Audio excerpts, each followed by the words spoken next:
Hi friends, இன்னைக்கு நம்ம என்ன சமைக்க போறோம்னா கனவா தொக்கு வைக்க போறோம். எப்படி வைக்கலான்னு பார்க்கலாம் வாங்க. நம்ம பாருங்க, கனவா நான் இதை நல்லா சுத்தமாக கழுவிட்டு சுடுதண்ணில் போட்டு அவிச்சி எடுத்து வச்சுக்கிறேன். பொடியாக கட் பண்ணி வச்சுருக்கிறேன். கொத்தமல்லி தழை, தக்காளி பொடியாக கட் பண்ணி வச்சுக்கிறேன். புதினா, கருவேப்பிலை, மஞ்சத்தூளுங்க, பெருஞ்சீரகத்தூள், சீரகத்தூள், மிளகுத்தூள், குழம்பு மிளகாத்தூள், கல் உப்பு, பூண்டு, இஞ்சி ஒன்றா போட்டு அரைச்சி வச்சுக்கிறேன். வெங்காயத்தூள் எனக்கு.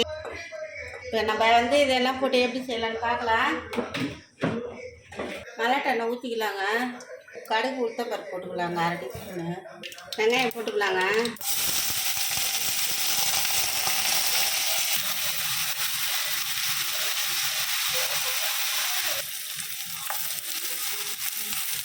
பாருங்க, வெங்காயம் வதங்கிக்குது.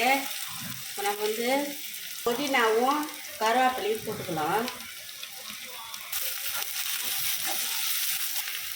இஞ்சி பூண்டுங்க சுத்தமாக தேவையானது போட்டுக்கலாம். பெருங்காயத்தூள்,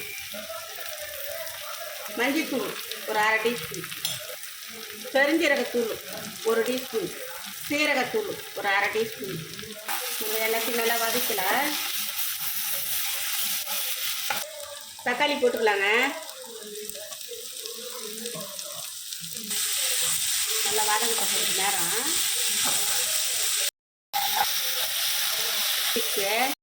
நம்ம இந்த கனவா போட்டுக்கலாம்ல.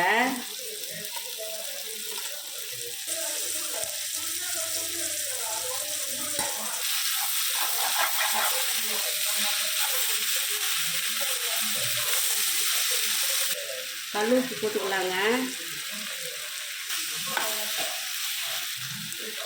ஒரு அரை கரண்டி குழம்பு மிளகாத்தூள், மல்லித்தூள் ஒரு அரை கரண்டி,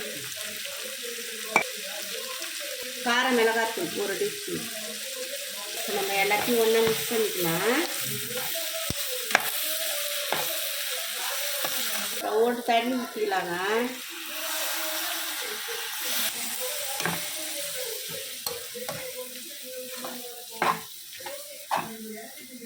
அதாங்க மூடிக்கலாம், வேகட்டும். தண்ணி பார்க்கலாங்க. பாருங்க,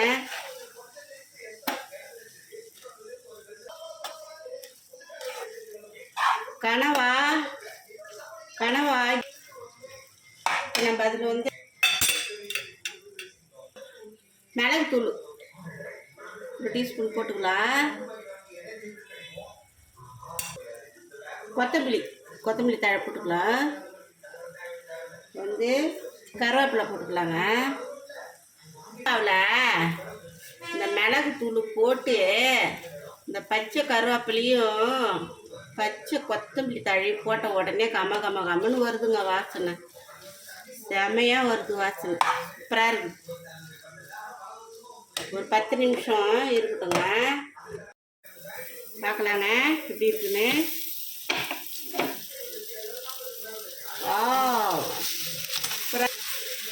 பாருங்க, கனவா தொக்கு.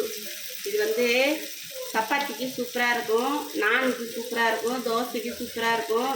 அதுக்கப்புறம் முருங்கைக்கீரை கடைஞ்சிட்டு அதுக்கு தொட்டுக்குன்னா அருமையாக இருக்குங்க. அப்புறம் வெத்து சாம்பார் வச்சுட்டு அதுக்கும் தொட்டுக்குன்னா சூப்பராக இருக்குங்க. இதுக்கு எல்லாத்துக்குமே இது மெயின், சூப்பர் மெயின்.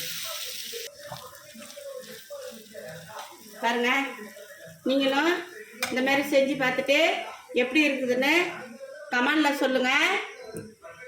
பாய்.